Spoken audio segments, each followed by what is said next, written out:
आदरणीय अध्यक्ष महोदय, उपाध्यक्ष महोदय, प्रधानाचार्य महोदय, ट्रस्टी में साथी शिक्षकगण एवं मेरे प्यारे विद्यार्थियों, आप सभी को स्वतंत्रता दिवस की बहुत बहुत शुभकामनाएं। राष्ट्रकवि दिनकर की एक पंक्ति है कि कलम आज उनकी जय बोल, जला अस्थियां बारी बारी, छिटकाई जिसने चिंगारी, जो चढ़ गए पुण्य वेदी पर, लिए बिना गर्दन का मोल, कलम आज उनकी जय बोल, कलम आज उनकी जय बोल। आज का यह पावन दिन, यह 77वां स्वतंत्रता दिवस हम लोग यहाँ मनाने उपस्थित हुए हैं। अगर हम देखें तो किसी भी देश की आजादी यूं ही नहीं मिला करती है। इस स्वतंत्रता के यज्ञ में लाखों प्राणों को आहुतियां देनी पड़ती है। इसी आहुति देने के क्रम में कई लोगों ने तुम मुझे खून दो मैं तुम्हें आजादी दूंगा इस भाव के साथ आहुति दी। तो किसी ने कहा सरफरोशी की तमन्ना अब हमारे दिल में है, देखना है जोर कितना बाजुए का दिल में है। इस भाव के साथ किसी ने अपनी आहुति दी। किसी ने करो या मरो का नारा दिया, तो किसी ने कहा जो आइए अपने हम स्वतंत्रता हमारा जन्मसिद्ध अधिकार है और इसे हम लेकर रहेंगे। इन भावों के साथ स्वतंत्रता के यज्ञ में हमारे पुरखों ने, हमारे महापुरुषों ने, हमारे पूर्वजों ने बलिदान दिया। अगर एक आंकड़ा यह बताता है कि 1857 से 1947 तक गांव-गांव में, कस्बे-कस्बे में लोगों ने अपनी आहुतियां दी, प्राणों की। लगभग 10 लाख लोग शहीद हुए, तब जाकर यह स्वतंत्रता मिली। आज का यह दिन स्वतंत्रता को अक्षुण्ण रखने के लिए, अपनी स्वतंत्रता को अक्षुण्ण रखने के लिए संकल्प लेने का दिन है। साथ ही आज 77 वर्षों में हमने क्या खोया, क्या पाया, इसका एक निरीक्षण करने का दिन है और आत्ममूल्यांकन करने का दिन है। जो हम आने वाले भविष्य में कैसे हम उन महापुरुषों ने जो अपनी आहुतियां दी, तो उनके सपनों का भारत, एक समाजवादी भारत, राम राज्य वाला भारत, आत्मनिर्भर भारत, सबको समान अवसर देने वाला भारत बनाने की ओर कैसे हम उन प्रण को, अपने पूर्वजों के प्रण को साकार करने के लिए आगे बढ़ेंगे, उनको तय करने का दिन है, प्रण लेने का दिन है। यदि हम देखें तो आजादी के बाद हमने अभूतपूर्व प्रगति की है। एक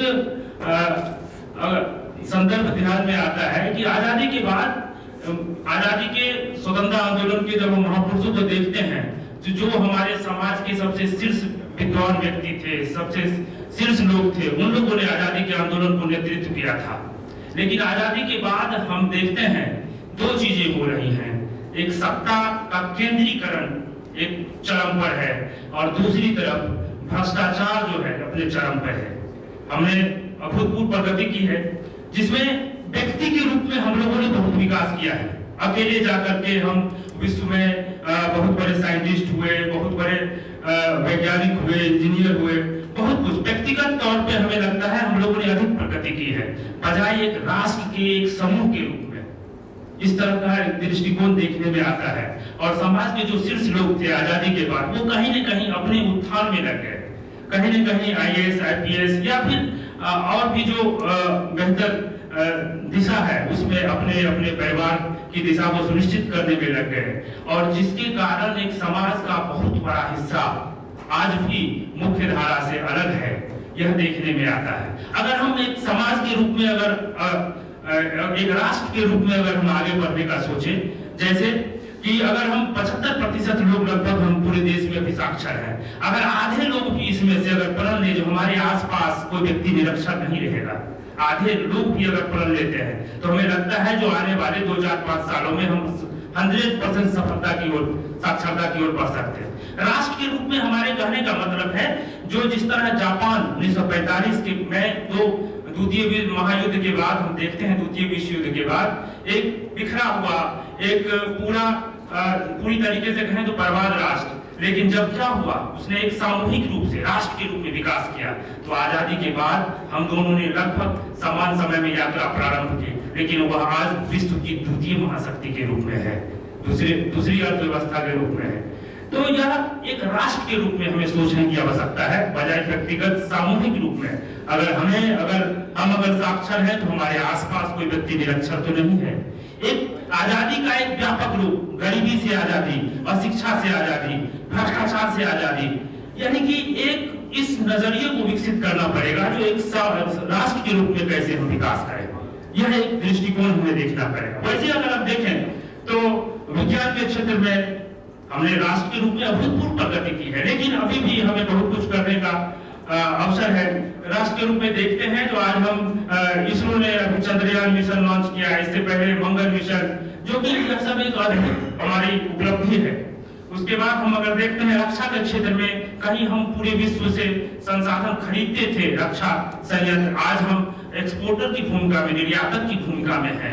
अर्थव्यवस्था में देखते हैं तो कहाँ हम आज चौथी अर्थव्यवस्था के रूप में विश्व में स्थापित हुए हैं, जहां हम एक तरफ जब देश आजाद हुआ था तो खाद्यान्न के मामले में भी हम दूसरे पर निर्भर थे, आज हम आत्मनिर्भर हैं और यहाँ तक कि हम दूसरे देश की भी खाद्यान्न की उपलब्धता को सुनिश्चित करते हैं। वैदेशिक नीति के मामले में, विदेश नीति के मामले में भी हमने अभूतपूर्व प्रगति की है। आधारभूत संरचना के मामले में, जहां घर घर तक, आज गांव-गांव तक सड़क की बात होती है, प्रधानमंत्री ग्राम सड़क योजना, बिजली गांव-गांव तक नहीं था, वो सब पहुंच पाया। हमने वाकई में बहुत सारे क्षेत्रों में अभूतपूर्व प्रगति की है, लेकिन कई मायनों में, कई क्षेत्रों में आज अगर देखें तो हम पीछे भी हैं। विश्व में भारत का प्रत्येक 5वां व्यक्ति गरीबी रेखा से नीचे गुजर बसर कर रहा है, प्रत्येक चौथा व्यक्ति माल न्यूट्रिशन का, चौथा बच्चा माल न्यूट्रिशन का शिकार है। तो यह हमें इससे कैसे हम निजात पाए, इस नजरियों को लेकर, एक व्यापक दृष्टिकोण को लेकर, और जिन जिन क्षेत्रों में हम पीछे हैं उनको आगे कैसे ले जाएंगे, इस संकल्प के साथ हमें आगे बढ़ने की आवश्यकता है। तो आइए, तन समर्पित, मन समर्पित और यह जीवन समर्पित, चाहता हूँ देश की धरती तुझे कुछ और भी दूं, चाहता हूँ देश की धरती तुझे कुछ और भी दूं। इस भाव के साथ एक हृदय में संकल्प ले जो कैसे हम आत्मनिर्भर भारत, विश्व में भारत को विश्व गुरु के रूप में कैसे पुनः प्रतिस्थापित करें, इस भाव को लेकर भारत को कैसे हम शीर्ष पर पहुंचाए, इस भाव को लेकर, इस संकल्प के साथ हम आप जिस जीवन के जिस क्षेत्र में हैं उस क्षेत्र में बेहतर करने का प्रयास करें और एक राष्ट्र के रूप में विकास करने के लिए हम अपने आप को सुनिश्चित करें। धन्यवाद।